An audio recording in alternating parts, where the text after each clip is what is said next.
Прогласувањето на Пол Манафорт за виновен беше во првиот судски процес како резултат од истрагата на специјалниот советник Роберт Мулер за мешањето на Русија во претседателските избори во 2016 година.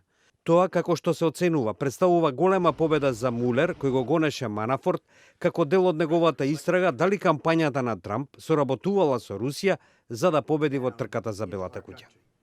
Мулер веќе обезбеди признавање на вината од неколку поранешни помошници на Трамп. Оваа прва пресуда сега му го отвара патот да го интервјуира и председателот Трамп.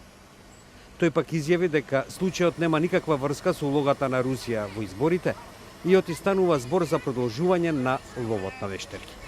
I feel badly for both. I must tell you that Paul Manafort's a good man. He was with Ronald Reagan. He was with a lot of different people over the years, and I feel very sad about that.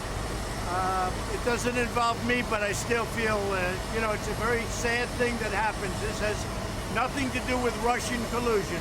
Скоро истовремено со прогласувањето на Манафорт за виновен, поранешниот личен адвокат на Трамп, Майкл Коен, ја призна вината за кршење на правилата за финансирање на изборната кампања и за други обвинувања за финансиски криминал.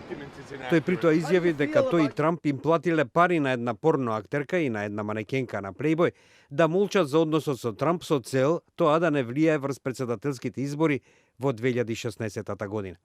Американскиот заменик обвинител Роберт Кузами во врска со ова изјави. These are very serious charges and reflect a pattern of lies and dishonesty over an extended period of time. Во меѓувреме се појави и наводи дека Трамп би можело да ги помилува двајцата их соработници, на што веднаш реагираат дел од сенаторите во неговата републиканска партија. I can't think of what Mr. Manafort's done to deserve a pardon. Сенаторот Патрик Лихи пак додава. The president could, but I think that would create such a backlash. I mean, that would have Watergate written all over it.